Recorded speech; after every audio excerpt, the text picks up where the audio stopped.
الأراضي المقدسة ومكة هذه مشكلة من العالم الإسلامي والعالم كله، مش مشكلة.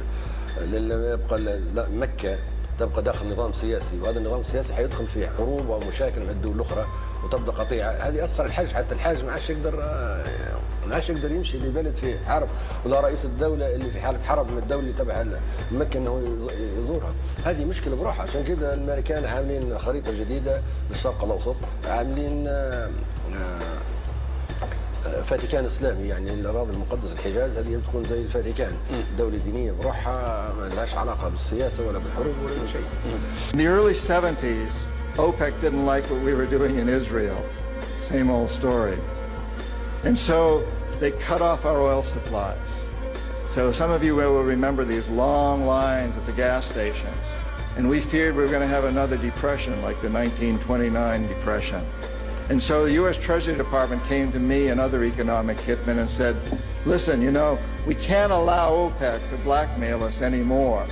You guys got to come up with a plan so this will never happen again. We knew that that plan had to involve Saudi Arabia because it had more oil than anybody else. And it also, the House of Saud, the royal family, was corrupt and corruptible.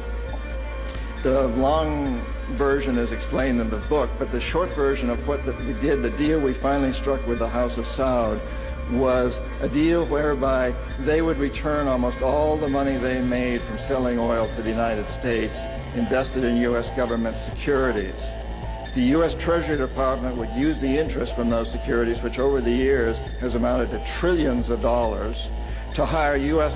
companies to westernize Saudi Arabia, build petrochemical complexes, desalinization plants, whole cities out of the desert, McDonald's and all the other things that go along with our Western culture.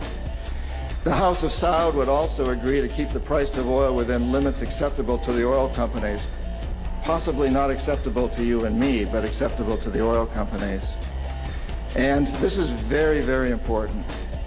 They agreed that they would never, ever sell oil for anything other than U.S. dollars.